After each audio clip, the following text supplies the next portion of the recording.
Yes, it's going to be Sean. He's got to get in there with Du Plessis. I do not agree with Sean in the first fight. I'm a Sean supporter. I do not agree with him. He thought he beat Du Plessis. I thought he lost all 5 rounds. I don't say that to be a jerk. I say that because he needs to really go look at that footage. And there are things that he did better than Du Plessis. There was plenty of situations and scrambles that he beat Du Plessis. But I do not agree. I thought Du Plessis had an edge on him all 5 rounds. And I only say that as I really do think that we need a better version of Sean Strickland. In my opinion, I don't see the fight going any different. Like, Du Plessis is such a dog in there. He's going to come with the same aggressiveness and game plan. What could Sean do differently to change the outcome than last time? Okay, because if we look at it, doesn't happen often, but the challenger beats the champion by decision. Okay? Mm-hmm. Du Plessis did that. Now he's a champion. And that was a close first fight. You know what I mean? Yeah. You see where I'm angling with this. I just don't know what Sean can do differently to change the outcome from happening again. And Dricus Du Plessis had something to say. He said, "Don't worry, mate." I can't do a South African accent, but he said, "Don't worry, mate. This time it won't be a robbery. It will be a murder." Now, heavy words indeed, okay? And of course, every fighter going into a fight, they say that they feel confident. They're going to beat the crap out of them, knock them black and blue, beat them from pillar to post, make a mockery of them, and make them want to retire from the sport, okay? But the reality is these two men do match up very, very well. You know, I guess my concern for Strickland is going to be his ability to make the right adjustments in this fight.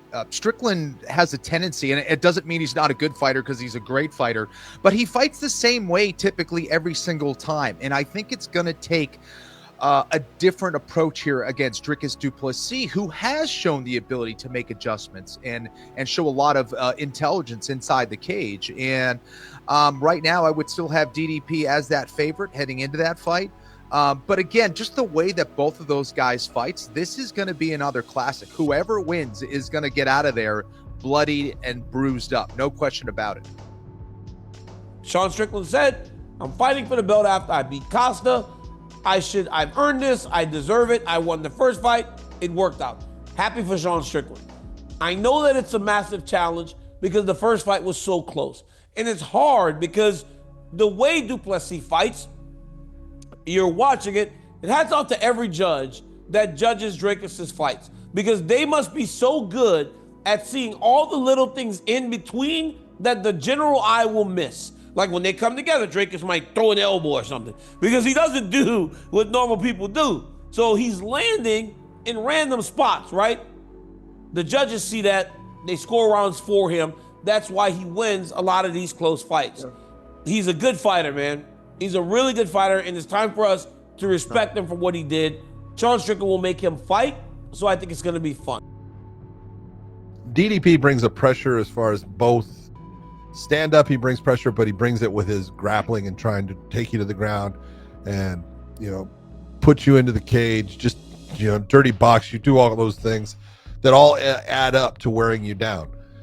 You take a look at what Sean's good at. Sean is good at getting up off of the ground. He's hard to hold down. So where I thought Sean made the mistake in his first fight is Sean Strickland is a forward moving fighter. He does not fight well going backwards. He fights well going forward. Off of his back foot, he doesn't have the same timing. He doesn't have the same reach. When he's stepping forward and you see him slip and move and do this little Philly shell, he's very effective and he controls the pace of the fight. When he's going backwards, he's not controlling the pace of the fight. So the big difference that he needs to do in this one is obviously stop, the takedowns, but he's got to be doing it, pushing that forward. And that normally makes it to where it's harder for the person to take you down anyways. If you're moving forward and they're moving back, it's not an easy thing to set up a takedown as you're moving back. Dricus Du Plessis, if there has ever been a guy that turns out to be one heck of a lot better than I knew he was, it's Dricus Du Plessis. The other side of that coin, Sean Strickland has talked himself very much and has a high level of confidence because he believes he beat him the first time. He believes he dominated him. That's not what I saw, Daniel. As a matter of fact, I'm not sure Sean didn't lose all 5 rounds on They were my all so scorecard. close. Yeah, They were very all so close. Yeah, real tight, but at the end of it, if you got to go at 10-9, I'm not sure I didn't give them all to Dricus. And the only reason I'm saying that is I don't want Sean to necessarily fall for what he's believing. I want him to study this guy. I want him to have a different game plan for this guy. I want him to really take Dricus serious. And here's the thing is stop feeling sorry for yourself, meaning us, that the narrative of like, oh, we were robbed or we won this or whatever. The fight's over. DDP has now won the belt and has now defended the belt. So it's almost like a clean, fresh slate. And we have to go out there and try to execute a game plan to go unseat the champion. That's the way I look at it. The bottom line is he did enough. The judges felt, the people that matter felt he did enough. There's some really good things that we did in that fight that we can add on to. And there's some things that I feel like we got away from that we need to try to implement more of. So, and I also know DDP pretty well. And I know he's going to come out with something new and something fresh and something creative that's going to throw a wrench in everything or do something that we're going to have to make some adjustments on. So I can't wait. Dricus Du Plessis versus Sean Strickland, the rematch. What will Sean Strickland do differently in this one, okay? Will he tighten the defense? Will he lower his base? Will he look to stop the takedowns? Will he go forward? Will he be more aggressive? He has to make some changes. I just want to see this. Like as a fan of the sport, I am kind of like burnt out on the sport a lot. Like as a fighter, I love it. I love fighting. I don't really watch fights as much as I used to. But as a fan of the sport, even without my personal investment in it, I really just want to see this play out because it's such an awkward clash of two really awkward, probably the two most awkward people in the division fighting each other. So like, there's a lot to take away from that. It's like the short bus special. Like I'm very excited. Am I wrong though? Like Sean is awkward as fuck. Sean is awkward as fuck to fight. That's like people struggle to fight him when you like run into each other the first time. You're like, what is this? Like I don't know what this is. And for as awkward as Sean is, Dricus is like 4 times worse. But in a different way. So like the two most awkward dudes in the division happen to be really good at fighting. So I just want to see it. Sean cannot overlook the threat that Dricus Du Plessis represents. Of course, he was the first man to take his belt. He was the man that beat him, that stopped him from defending the belt at all in the first place. And Dricus Du Plessis flying, just beat Israel Adesanya, just like Sean Strickland did to become the champion. The reality is this fight's going to be phenomenal. I can't wait for it. Dricus has got a lot of baggage on Sean as well. He's like, oh, what are you going to do about it? Cry again, referring to when Sean was on the Theo Von podcast, so he's talking a bit of shit there. But Sean talks a lot of shit about people as well. As I said before, what's good for the goose is good for the gander.